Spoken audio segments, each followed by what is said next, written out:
നമസ്കാരം. അന്താരാഷ്ട്ര ബഹിരാകാശ നിലയത്തിലേക്കുള്ള ആക്സിയം ദൗത്യം പൂർണ്ണമാകാൻ കാത്തിരിക്കുകയായിരുന്നു ലോകം. ഓരോ പ്രാവശ്യം ദൗത്യം മാറ്റിവെക്കുന്നുണ്ടായിരുന്നെങ്കിലും ഈ പ്രാവശ്യം വിഷമിക്കേണ്ടി വരില്ലെന്നായിരുന്നു ഇതുവരെയുമുള്ള പ്രതീക്ഷ. എന്നാൽ വിചാരിച്ചതുപോലെ ഒന്നും സംഭവിച്ചില്ല. ഇതാണ് യാഥാർത്ഥ്യം. ആക്സിയം ദൗത്യം വീണ്ടും മാറ്റിവെച്ചിരിക്കുകയാണ്. ഇതോടെ ഇന്ത്യൻ ബഹിരാകാശ ഗവേഷകനായ ഗ്രൂപ്പ് ക്യാപ്റ്റൻ ശുഭാംശു ശുക്ല ഉൾപ്പെടെ 4 പേരുടെ അന്താരാഷ്ട്ര ബഹിരാകാശ നിലയത്തിലേക്കുള്ള യാത്ര വീണ്ടും വൈകും.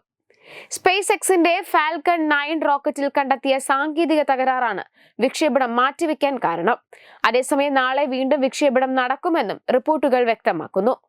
ആക്സിയം 4 ദൗത്യം ജൂൺ 10 നടക്കേണ്ടിയിരുന്നെങ്കിലും ഫാൽക്കൺ 9 റോക്കറ്റിന്റെ സ്റ്റാറ്റിക് ഫയർ സ്റ്റേറ്റിന്റെ ലിക്വിഡ് ഓക്സിജൻ ചോർച്ച കണ്ടെത്തിയതിനെ തുടർന്ന് വിക്ഷേപണം ഇന്നത്തേക്ക് മാറ്റുകയായിരുന്നു. എന്നാൽ ഇന്ന് നടത്താനിരുന്ന വിക്ഷേപണവും മാറ്റിവെക്കുകയായിരുന്നു. റോക്കറ്റിന്റെ 5ാം എഞ്ചിൻ ലിക്വിഡ് ഓക്സിജൻ ചോർച്ചയും ത്രസ്റ്റ് വെക്സർ കൺട്രോൾ പ്രശ്നവും കണ്ടെത്തിയെന്നാണ് സ്പേസ് എക്സിന്റെ vice president of build and reliability William Gerstenmaier വ്യക്തമാക്കുന്നത്. ചോർച്ച മുൻപ് ഈ ബൂസ്റ്ററിൽ ഉണ്ടായിരുന്നെങ്കിലും പരിഹരിക്കപ്പെട്ടിരുന്നില്ല.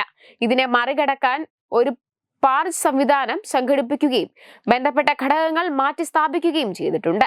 കൂടാതെ ഡ്രാഗൺ ബഹിരാകാശ പേടകത്തിന്റെ ഫ്ലൈറ്റ് 10 പ്രതീക്ഷിക്കപ്പെട്ട പ്രതികൂല കാലാവസ്ഥയും വിക്ഷേപണം മാറ്റിവെക്കുന്നതിന് ഒരു കാരണമായി. നാസ, ആക്സിയം സ്പേസ് എക്സ് എന്നിവർ സംയുക്തമായിട്ടാണ് ദൗത്യം മാറ്റിവെക്കാനുള്ള തീരുമാനമെടുത്തത്. അതേസമയം ആക്സിയം 4 ദൗത്യം ഹൂസ്റ്റൽ ആസ്ഥാനമായുള്ള ആക്സിയം സ്പേസിന്റെ 4ാമത്തെ മനുഷ്യ ബഹിരാകാശ ദൗത്യമാണ്. NASA, ISRO, European space agency എന്നിവയുമായുള്ള സഹകരണത്തിന്റെ ഭാഗമായിട്ടാണ് ദൗത്യം നടക്കുന്നത്.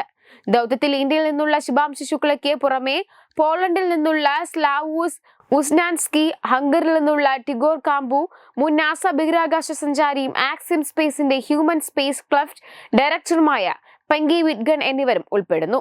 പെങ്കി വിറ്റ്ഗൺ ഈ ദൗത്യത്തിന്റെ കമാൻഡറായും ശുഭാംശു ശുക്ല പൈലറ്റായും പ്രവർത്തിക്കും.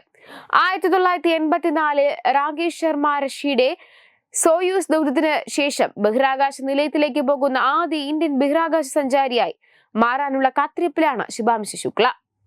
അതേസമയം ശാസ്ത്രീയ ഗവേഷണം, ഔട്ട്റീച്ച് പ്രവർത്തനങ്ങൾ, വാണിജ്യ പ്രവർത്തനങ്ങൾ എന്നിവയാണ് ആക്സിയം 4 ദൗത്യത്തിന്റെ പ്രധാന ലക്ഷ്യങ്ങൾ. വെബ് ഡെസ്ക് തത്വമൈ TV.